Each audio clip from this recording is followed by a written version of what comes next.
Hello, I'm Katie Allred as always, and it's so nice for you to join us today. I'm excited because today we have Faith Eury Cho joining us on the show. And so I just want you to know, okay, so Faith, do you go by Faith Eury? Is it a double name?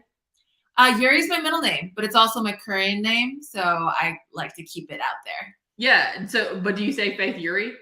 I just say Faith. Okay, you just say Faith. All right. You know, in the South, we have double names. I don't know if you know about it. My best friend's name is Sarah Kate. And so I'm used to just saying the whole name. So I want to respect, however however you want that to go. So anyways, Faith is the co-lead pastor at Mosaic Church in New Jersey, as well as the CEO of the Honor Summit. And so I'm so glad to have you today. Thanks for joining us. Thanks for having me. It's an honor. Yeah. Okay. So why don't you tell us a little bit about Mosaic Church and the work that you do there? Right. Well, it is to launch in about 3 weeks. So we're church planting. Yes. Oh, that's hard. Yeah, that's difficult work. Yes. Yeah, like all the praise to you because that's difficult. So it's very difficult. And it's so funny because the first week of our team meeting was the first week of lockdown. So that was wow. Right. Yeah. So navigating the call of God in the midst of uncertain times. Just been the story of my life for the past 2 years. Yeah, but then it was definitely a God thing. So he just really made it his own. So Mosaic, we are excited to launch in about 3 weeks, and that in and of itself is a miracle. It's a multi-ethnic church set in Paramus, New Jersey. And yeah. Awesome. That's really exciting. I know it's a ton of work, so congratulations on that. And we're praying that it goes really well. Yeah, thank you.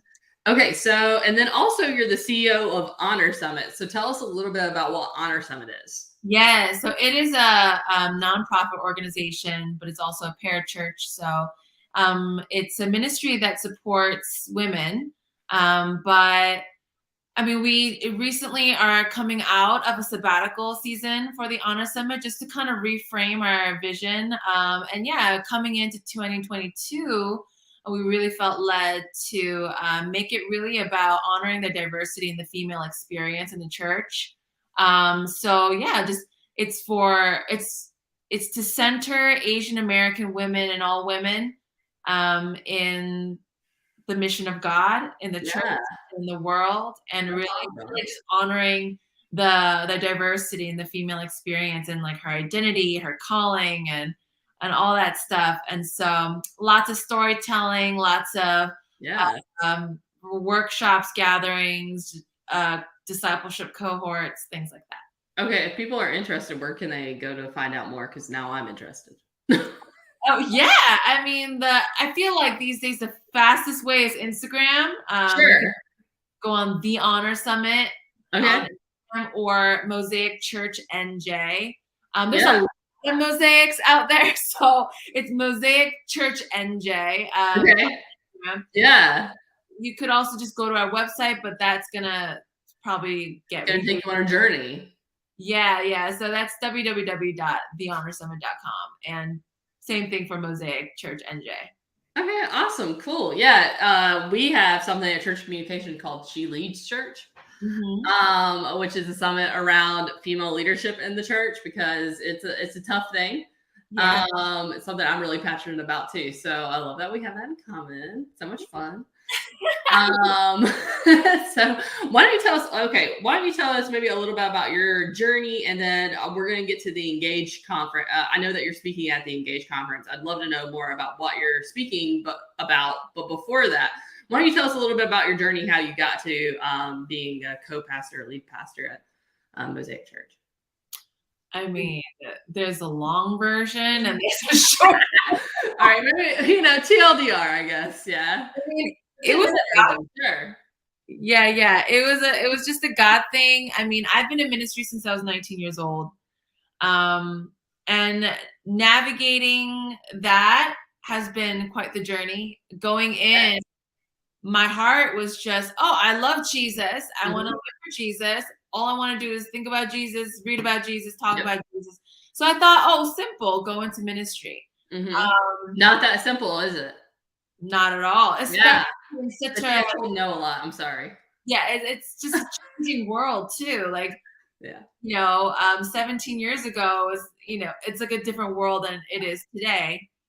And navigating that as a woman, navigating that as a woman of color. And a lot of that was what actually fueled the start of the Honor Summit, because it's all about centering women's voices, centering women, and really pulling her out from the sidelines. But yeah, that was just a journey. And then, my husband, he's also a pastor. And I mean, he's had it in his heart to start a local church since he was like 21 years old. And like we've been part of other church ministries, starting other ministries for quite some time, but the Lord really made it clear around, mid 2019, this is my call for you. It's time. We have 4 children, we're like ready. And so, and then the moment we the gunshot and like we started running, lockdown, COVID, all of that. Oh, wow. And just navigating actually this digital world, a lot of that, and trying to understand the ethos of what church needs to be. What are some things that we need to retain? Yeah. Some things you get rid of, right? Yeah. What are some things that cannot translate in the digital platform? So we've just been navigating all of that. And you know what? Like, statistically, there's just no way we should have lasted till now. Yeah. There's no way. We had no income, no backup, no support, no networks when we started. Like, it was just nothing. We wiped out our savings during the pandemic, like lockdown, like just to get this started. But God, am I right? Yeah, but God. And it was just a miracle after miracle, just walking on water. And then now we're here. That's awesome. That's great. See, that was 2 minutes. Okay. That was not as long as you thought it was going to be. Okay. Awesome. Well, okay. Why don't you tell us a little bit about the talk that you're giving at the Engage conference to maybe give people a sneak peek on why they should sign up? Yes. So I'm talking about the difference between popular leadership and effective leadership. And I'm just so passionate about this just because, I mean, having been an itinerant speaker for a bit and just kind of in the conference game for a bit, and having been a part of revivals, the praise nights, just being a part of the church, over time, I had to really have a healthy deconstruction of and I know deconstruction is such a trigger word for some people. Oh, it is. Yeah. I like to call it more like what's renovating? I like to call it renovating. Yes, it's renovating, rethinking. I'm not like taking it down and never building it again. Like, I'm just renovating. Yeah, exactly.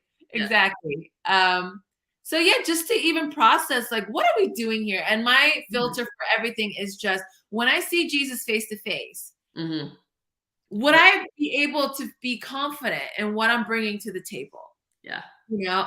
And if all I could say was, man, Jesus, I had a great following. People really liked me. Yeah. And my gatherings were huge. Like, you know what I mean? Right. I think that will be, I don't think what the commission was. Right. So really bringing it back down to, what did Jesus actually tell us to do? He told us to make disciples. Right. And what are disciples? Those that look like him and those that, can raise other disciples. Yeah. Basically, I go into that, like what the, nuanced difference is, because there's so many times in the church planting experience, ministerial experience, when you get a lot of good feedback, you think, wow, I did it. Like, this is true. And just reassessing what that means is what I go into. Right. Yeah. I think what I really love about discipleship, I was personally discipled, and I know that's not normal, which it should be normal, right? Like, we made discipleship somewhere in the 90s, 80s, 90s. I think we made discipleship into a program. Yeah. And we were like, we're just going to throw you through Awanas and then you will be discipled. Right. Like, I think they're like, oh, well, surely we did our job here. And I'm like, that's not exactly like discipleship as I think as I feel like Jesus imagined it, would be one person walking alongside another person. Don't get me wrong. I think the church, it takes a church to raise a child. Like I definitely was raised by the church, I feel like, in a lot of different aspects. But I was so grateful that the head deacon of my church took it upon himself to disciple me personally. And I know like now how rare that was. Yeah. Yeah, and I'm just so grateful, and I feel like that to me is a very effective leader, somebody who is seeking out the people who are asking the right questions, that have the right kind of Spirit said the right kind of doubt. But you know, I think it's good to always ask questions and stay curious. Absolutely. Absolutely. Yeah. Well, this is awesome. Thank you so much. Yeah, and that process is it's deep. Yeah. It's slower. And sometimes popularity chases after what's fast. Yeah, for sure. Well, yeah, well, what's easy, right? Easy. Yeah, it's much easier to throw everybody into a Bible study curriculum. Oh, absolutely. And be like, oh, 50% people signed up, and that's exciting. Right. We're good. We're successful now because so many people did this. But are they really being discipled? Are they really paying attention? You know, at the end of the day, that's, I think, to me, the real question. Like, who are you discipling and who's discipling you? Yes. Yes, yes. It's such a process that I feel like we need to really go back and honor the depth of it and not be so discouraged when we hit roadblocks, because every soul is like a well. Yeah. And to influence such a deep well within every person, it takes a lot. It takes a lot of prayer. It takes a lot of thought. It takes a lot of, you know, and there was a period of my life where, you know, I was sought out for my giftings and, you know, things like that. And so I was like, oh, yes, I'm doing it. Right. And then when I really look back, I think, wait, how many of those actually went out and ministered to their coworkers? Oh, right. Yeah, for sure.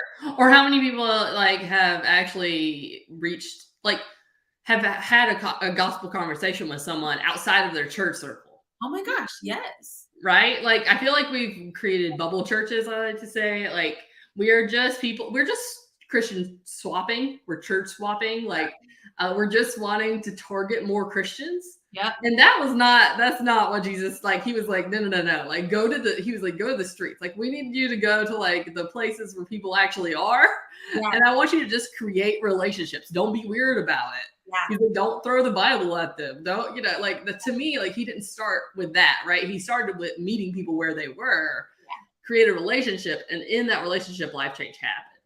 Absolutely. Yeah. And I think I got my first taste of what the reality of this was when I started church planting, because church planting, you have nothing. Mm-hmm. There's no momentum. There's no hype. There's no popularity. There's no name, and there's no stage, and there's no lights. Right. And you'd be shocked to see somebody that thrives in a context where there is a program, there is like credit for doing things. There is all those affirmations in a religious context. When you take it out, like when you see a Christian for who they actually are, it's actually mind-blowing. Yeah.